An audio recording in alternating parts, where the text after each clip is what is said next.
অনেকেই বাইক কিনছেন, অনেকেই আমার কমেন্টে আবার বলছেন, একটা ভিডিও দিয়েছিলাম না যে প্রবলেম মনোটনের প্রবলেম হয়েছে, তো প্রবলেমের যে সমাধান, ওই সমাধানটা আজকে আমি আপনাদেরকে দেবো। সেটা হচ্ছে বাইকের এই যে ক্লাস আর চেন আর এই যে চালানোর যে আনকমফোর্টেবল বিষয়টা, তারপর টান দিলে এই ঝেঁচা ঝেঁচা করে ওঠে বা একটু টান দিতে এই যে একটা প্যারা ফিল হয়, মানে টান ওঠে না, সব করে টান ওঠার যে বিষয়টা, এটা হয় না। এটার জন্য আমি মূলত আপনাদের জন্য একটা সলিউশন নিয়ে এসেছি। তবে এই গুড লুকিং বাইকটা আমার ভালো লাগে। অনেকে প্রশ্ন করেন যে ভাই এই বাইক কিনবো না FIBS কিনবো।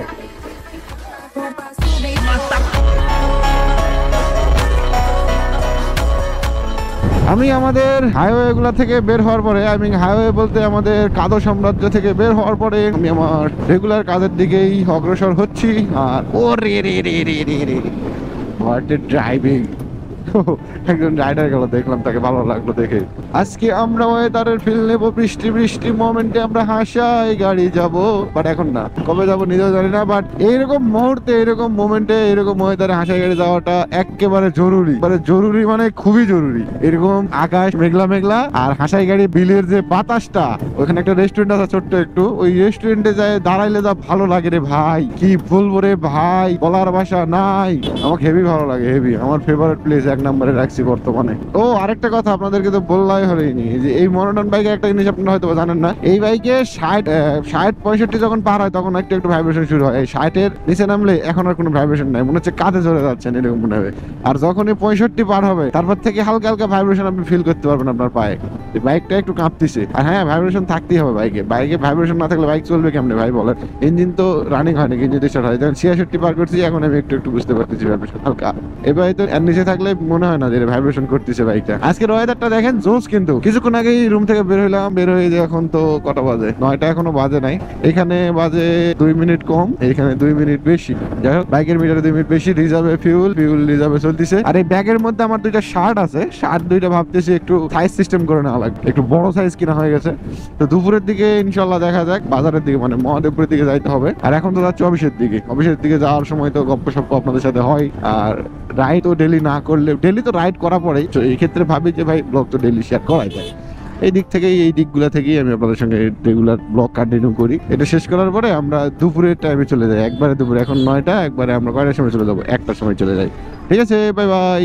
এখন যখন সময় ঠিক দুপুর 2:32, সেই 9টার দিকে আপনাদের সঙ্গে কথা শেষ করেছি, এখন আবার শুরু করলাম, সেকেন্ডের মধ্যে শেষ হয়ে গেল, তাই না? জাস্ট এডিটিং, তাই না? তো যাই হোক, আমি মার্কেটের মধ্যে আসছিলাম একটা কারণে, সেটা হচ্ছে আমার শার্টগুলো একটু ফিটিং করে নেওয়ার জন্য। বড় বড় শার্ট কিনছি তো, দেহ মোটা তো একটু বেশি বড় কিনা পড়ে গেছে, তো একটু হালকা করে ছোট করে নিলাম। এখন আমরা বের হয়ে পড়েছি বাইক নিয়ে রাইড করার জন্য মহাদেবপুরের মধ্যে। তো বাজার থেকে বের হওয়ার সময় আপনাদের সঙ্গে একটা কথা শেয়ার করার ছিল, সেটা হচ্ছে ভাই বাইক নিয়ে, ওই যে অনেকেই বাইক কিনছেন, অনেকেই আমার কমেন্টে আবার বলছেন, একটা ভিডিও দিয়েছিলাম না যে প্রবলেম মনোটনের প্রবলেম হয়েছে, তো প্রবলেমের যে সমাধান, ওই সমাধানটা আজকে আমি আপনাদেরকে দেবো। সেটা হচ্ছে বাইকের এই যে ক্লাস আর চেন আর এই যে চালানোর যে আনকমফোর্টেবল বিষয়টা, তারপর টান দিলে এই ঝেঁচা ঝেঁচা করে ওঠে বা একটু টান দিতে এই যে একটা প্যারা ফিল হয়, মানে টান ওঠে না, সব করে টান ওঠার যে বিষয়টা, এটা হয় না। এটার জন্য আমি মূলত আপনাদের জন্য একটা সলিউশন নিয়ে এসেছি। সেটা হচ্ছে যে এই বাইকের একটা সর্বপ্রথম যদি প্রবলেম হয়, আগে প্রবলেমের সলিউশন কোথায় করবেন সেটা আগে আপনাদেরকে বলি। প্রবলেম হলে সর্বপ্রথম আপনারা যাবেন একজন প্রফেশনাল মেকারের কাছে, ভালো একজন মেকারের কাছে যাইতে হবে, এটা মাস্ট বি, নাহলে তো কাজ হবে না। তো এখন সলিউশনটা কিভাবে করবেন? মেকার ভাই তো অবশ্যই কাছে গেলে ঠিক করে দিবেই। তারপর আপনাদেরকে বলি যে প্রবলেমের সলিউশনটা কিভাবে হবে। চেইনটা হালকা করে কি করবেন, ম্যানেজ করে নেবেন। ম্যানেজ বলতে যদি ঢিল থাকে তাহলে টানে নেবেন, আর যদি ঢিল না থাকে, নতুন গাড়ি যেহেতু বা পুরাতন বেশি হয়ে গেছে, সেক্ষেত্রে ভাই টানে নেওয়ার দরকার নাই, স্বাভাবিকভাবে রাখলেই চলবে। তো চেন যদি ঢিল হয় সেক্ষেত্রে একটু টানায় নিলেন, টানায় নেওয়ার পর অবশ্যই চেন লুপ করায় নেবেন এবং বাইকটা পরিষ্কার পরিচ্ছন্ন রাখবেন, চেনও পরিষ্কার রাখবেন, প্রচুর পরিষ্কার, মানে একবার হাইড্রোলিক পরিষ্কার যেটাকে বলে এরকম। আর ক্লাসটা যদি মনে হয় যে বেশি একবার মানে অল্প ধরলেই কাজ হচ্ছে এরকমটা যেন না হয়, হালকা একটু ছেড়ে দেওয়ার মতো অবস্থা করে রাখবেন, মানে কথা আপনার যেন কমফোর্ট হয়, ধরতে জানা পারেন, এরকম একটা বিষয় আর কি। এইটা করে নেবেন। আর বাইক পরিষ্কার পরিচ্ছন্ন, চাকার এয়ার প্রেশারগুলো দেখে নেবেন, তাইলে দেখবেন যে এই বিষয়গুলো সমাধান হয়ে গেছে। আর ইঞ্জিন অয়েল, মূলত ইঞ্জিন অয়েলটাও ম্যাটার করে আপনার বাইকের ঝাঁঝার মানে একটা সাউন্ডের উপরে। ইঞ্জিন অয়েলটা সুন্দর করে একটা সুন্দর ইঞ্জিন অয়েল দিবেন। আমি মূলত মোটুলের ইঞ্জিন অয়েল ইউজ করলাম, তো আমি ভাবছি মোটুল ইউজ করবো না, ইউজ করবো যে সুজুকির যে নতুন একটা বের হয়েছে ইনসেপ্টার, কি একটা নাম জানি, আমি ঠিক ভালোভাবে এখনো দেখি না, এই জন্য বলতেও পারতেছি না।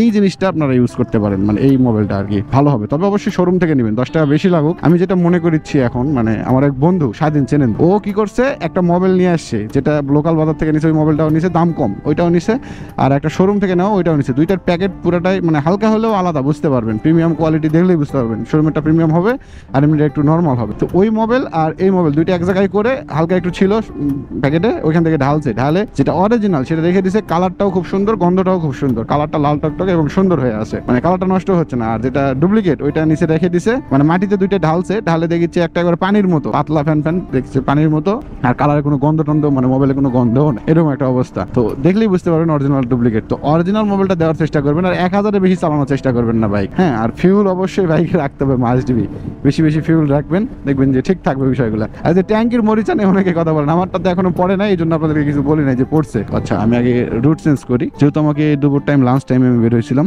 অফিসে আবার দায়িত্ব হচ্ছে। অফিসে গিয়ে আমার কাজ কি জানেন? আপনারা বলেন যে ভাই অফিসে কোন অফিসে চাকরি করেন? আমি অফিস চাকরি করি হচ্ছে আমার তৌবা আইটি লিমিটেডে। তো ওই দিক দিয়ে রাস্তাটা একটু বেশি খারাপ, এই দিক দিয়ে একটু ভালো, এই জন্য একটু রুট চেঞ্জ করে নিলাম আজকে।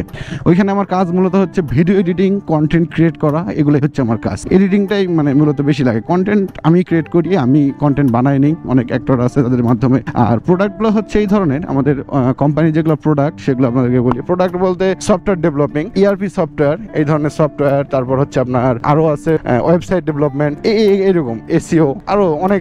এক কথায় আইটি কোম্পানিতে যে ধরনের সুবিধা আপনি পাবেন আমাদের এই অফিসেও সেই, মানে আইটি রিলেটেড কোম্পানি যেটা তৌবা আইটি লিমিটেড। তো এখানে আমাদের তৌবা শপ আছে, শপে আমরা ডিজিটাল চায়নামাজ দেখেন না, যে চাপ দিলে কথা বলে, মানে অরিজিনাল গুলো তাই বলে। আবার ওই যে আপনার মাই সালামেটের আমেরিকান যে ব্যান্ডটা ওইটা আর কি। তো মাই সালামেট, তারপর কোরআন প্যাড, এগুলার যে অ্যাড গুলা হয় না, অ্যাড দেখাইতে হয় না টিভিতে, এরকম সুন্দর করে অ্যাড দেখেন না আপনারা মাঝে মধ্যে, ওই অ্যাড গুলো মূলত আমি তৈরি করি। তারপর ভিডিও কন্টেন্ট তৈরি করি, আবার ভিডিও এডিট করি, এই ধরনের বিষয়গুলোই আমার কাজ মূলত। আর আমি যেখানে চাকরি করি মাশাআল্লাহ, মানে আমার জীবনের সবচেয়ে শান্তিময় জায়গা হচ্ছে তৌবা আইটি লিমিটেড। আমি নিজেকে ধন্য মনে করি যে আমি এই জায়গায় চাকরি করতে পারি। দেখেন এই যে 2:38 বেজে গেছে, লাঞ্চ টাইম কিন্তু 2টায় শেষ, তারপরও আমি চলে আসছি। কেননা আমি জানি আমার কাজ কখন করতে পারবো। আপনার কাজের কোনো প্রকার কোনো প্যারা নাই যে ভাই আমার কাজ এটা একবারে এইরকম আসে, আমার উপর মহলে কেউ আসে আমাকে এরকম করে চাপ দিবে, বা আমার এমডি আসে আমাকে বলবে, না এরকমটাও না। সুন্দর করে আপনাকে যদি কখনো মনে হয় যে ভাই কাজটা একটু খুব জরুরি, আপনি হয়তো বা কোনো কারণে খেয়াল করতে পারেন নাই, সেক্ষেত্রে আপনাকে সুন্দর করে বলা হবে, সাপোজ আমার নাম তো মাসুম বিল্লাহ, তাই না? তো আমাকে সুন্দর করে বলে, বিল্লাহ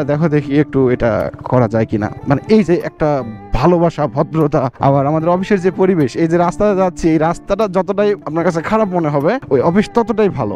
কেন বলতেছি কথাটা? সুন্দর পরিবেশ, মানুষজন সবাই সুন্দর, এমপ্লয়ি গুলো অনেক ভালো, আর সবাই ইয়াং জেনারেশন, আমার বয়সের, আমার থেকে হালকা একটু বয়স বেশি হবে অনেকের, আবার আমার থেকে কম বয়সের মেবি 2-1 জন হয়তো আছে, এরকম আর কি। তো এই হচ্ছে বিষয়।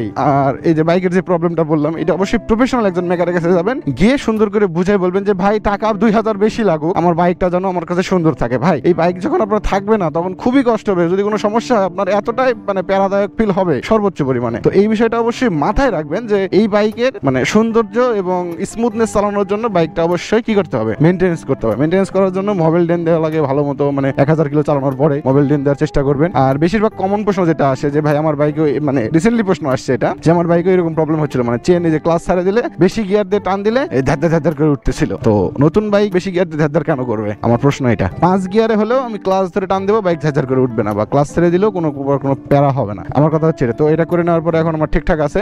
চেনটা হালকা করে টানে নিয়েছিলাম। আর আমার সমস্যাটা কোথা থেকে হয়েছিল আপনাদেরকে বলি। সমস্যা হয়তো মূলত আমাদের ভুলের কারণে। তো আমার ভুলটা যেটা ছিল সেটা হচ্ছে যে আমি বাইকটা ওয়াশ করতাম, ওয়াশ করে সঙ্গে সঙ্গে বাইকটা মানে চালাইতাম, ওয়াশ করার শেষ সঙ্গে সঙ্গে বাইকটা টান দিতাম। তো চেনে পানি থাকতো, আর চেনে পানি থাকলে অবশ্যই মাস্ট বি চেন ঢিল হবে। চেন ঢিল হয়ে গেছিল, এই জন্য মূলত এই প্যারাগুলো হচ্ছিল, আর এয়ার প্রেশার কম ছিল। তো এই জন্য এই বিষয়গুলো এরকম হয়। আর মোবাইল ইউজ করার ক্ষেত্রে অবশ্যই কোম্পানি যেটা সাজেস্ট করে এই মোবাইলটা ইউজ করবেন। মানে আমি কোনো ব্র্যান্ডের মানে নিয়ে বলতেছি না এখানে, আপনি কোম্পানিটাই দেওয়াটা সাজেস্ট করবেন। কিন্তু দেখবেন দাম যদি কম পাওয়া যায়, বাইরে থেকে নেওয়ার চেষ্টা করলেও অবশ্যই অরিজিনাল ডুপ্লিকেট পার্থক্য করে দেখবেন, কেননা অরিজিনাল গুলো দেখলেই বুঝতে পারবেন, আর ডুপ্লিকেট গুলো দেখলেও বুঝতে পারবেন। আমি ক্যামেরা মুছতেছি এই কারণে যে একটু হালকা হালকা গুড়ি বৃষ্টি পড়তেছে, অতটাও না, খুবই স্লো, হালকা ফোটা পড়তেছে এরকম আর কি।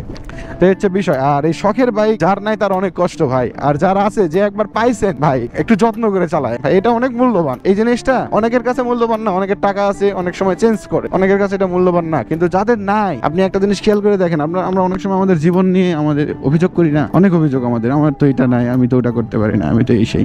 ভাই আপনার থেকে একটু নিচু পর্যায়ের মানুষের দিকে তাকায় দেখেন, তাইলে বুঝতে পারবেন যে আপনার আসলে হচ্ছে কি, কতটা কষ্ট আপনি ফিল করবেন, বুঝছেন? আলহামদুলিল্লাহ পড়েন ভাই, আলহামদুলিল্লাহ পড়েন যে আপনি ভালো আছেন। তবে এই গুড লুকিং বাইকটা আমার ভালো লাগে। অনেকের প্রশ্ন করেন যে ভাই এই বাইক কিনবো না এফআই এবিএস কিনবো। ভাই রে ভাই, আপনার যদি বাজেট বেশি হয় অবশ্যই এফআই এবিএসটা কিনেন, মোনোটন কিনতে হবে না, কেন monotone carburettor engine plus FI ABS ও না। তো বাজেট বেশি হলে অবশ্যই এফআই এবিএসটা কিনবেন। আবার অনেকে আমরা মানে এইটাও চিন্তা করি, বস একটু আবার আমরা অনেক সময় এটাও চিন্তা করি যে মনোটন তো আছে, মনোটনের মতোই কিন্তু এফআইও নেবো না এবিএসও নেবো, তাহলে ডাবল ডিস্ক যেটা আছে ওইটা নেবো, জিক্সার কার্বোরেটর ডিস্ক যেটা ওইটা। হ্যাঁ ভাই, ওই বাইকটাও ভালো, কিন্তু ওটা আপগ্রেডেবল ফিচার, প্রিমিয়াম কোয়ালিটি, আর একটু বেশি উন্নত। কিন্তু একটা জিনিস কি জানেন, যে এই কোম্পানি কিন্তু আমাদের মারে, বুঝছেন? কোম্পানি কিন্তু ছেড়ে কথা বলে না। কোম্পানি যেমনি হোক ইমোশন বিক্রি করে হোক, আর সৌন্দর্য বিক্রি করে হোক, আর ব্র্যান্ড ভ্যালু বিক্রি করে হোক, কোম্পানি কিন্তু ভাই আমাদের ছেড়ে কথা বলে না। কোম্পানি লাভ করবে, তো এটাও মাথায় রাখবেন যে বিক্রি করার সময় যেন রিসেল ভ্যালু পান, এরকম বিষয়গুলো মাথায় রাখবেন। তবে যদি বাইক কখনো বিক্রি করার মন না থাকে, গুড লুকিং বাইক আপনার লাগবে না, পারফরমেন্স সমৃদ্ধ বাইক লাগবে, সেক্ষেত্রে ভাই 4B নেন, 4B হেভিটা, বুঝছেন? আর অনেকেই বলে না যে এই বাইকগুলো সাপ্রি মাপ্রি এই সেই। ভাই একটা জিনিস মাথায় রাখবেন, একজন ভদ্র মানুষ আপনি যতই খারাপ হন না কেন আপনাকে শুধরে দেওয়ার সুন্দরভাবে বলবে, কখনোই আপনাকে খারাপ ভাবে বলবে না। একজন ভদ্র মানুষ কখনোই আপনাকে খারাপ ভাবে বলবে না, সাপ্রি মাপ্রি বলবে না, আপনাকে সুন্দর করে বোঝায় বলবে। আর যারা সাপ্রি মাপ্রি বলে তারা হচ্ছে জলে, মূলত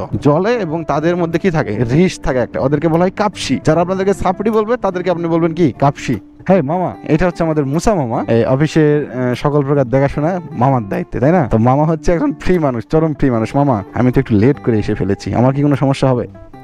দেখছেন, এইটাই হচ্ছে আমাদের তৌবা আইটি লিমিটেড। এখানে যে টেকনিশিয়ানের রুম এটা, আর ওই পাশে আমাদের অফিস তো আপনারা দেখেছেন, আপনাদেরকে দেখিয়েছি। আর হচ্ছে আমার বাইক, এখন নিজের বাইকটা সুন্দরভাবে রাখবো, রাখার পরে ওয়েদারটা জোস আছে, বিকেলের দিকে আবার বের হবো, আরেকটা নতুন কন্টেন্ট আপনাদের সঙ্গে উপহার দেওয়ার চেষ্টা করবো। আর মুসা মামা কিন্তু খুব একটা লয়াল মানুষ, আমার সাথে অনেক ফ্রি। মামা হাত মিলান, আসেন।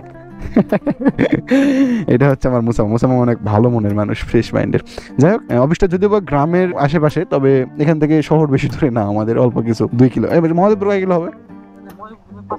সর্বোচ্চ 5 কিলো। কেমনে হয় মিয়া? এইখান থেকে ওই পর্যন্ত 1.5 কিলো, ওইখান থেকে 1 কিলো, ব্যানার 1 কিলো কত, 2.5 কিলো। আচ্ছা, বেশি ধরছেন, আপনি ভালো ধরছেন, সমস্যা নাই, হাঁটা যাবো এই জন্য নাকি? আচ্ছা, যাই হোক, কন্টেন্ট এই পর্যন্ত শেষ করি। আপনাদের সঙ্গে অনেকক্ষণ বকর করলাম। সবাই ভালো থাকবেন, সুস্থ থাকবেন, আর দেখা হচ্ছে ঠিক আগামী ব্লগে। বৃষ্টি চলে আসছে, বাইকটা তারপর বৃষ্টিতে রেখে দেবো, ভিজুক একটু, কাদা পানি ভরে আছে। আর এই যে আমাদের অফিস তৌবা আইটি লিমিটেড, দেখছেন এমপ্লয়ীদের বাইক সব কয়টা, 4B, Hero Xtreme, Xblade, discover.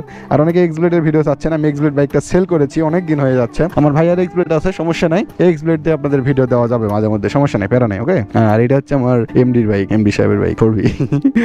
MD সাহেব অনেক শৌখিন মানুষ, খালি ভাগনার জোরে এই বাইকটা নিয়েছে, বুঝছেন? ভাগনা আছে মামার একটা, এমডি সাহেবের ভাগনা আছে, ওনার জোরে নিয়েছে। তাছাড়া মামা অনেক শৌখিন মানুষ। আমাদের অফিসের বাউন্ডারি। আর চলেন ভিতরে যাই, আর ব্লগটা এখানে শেষ করি। আসসালামু আলাইকুম।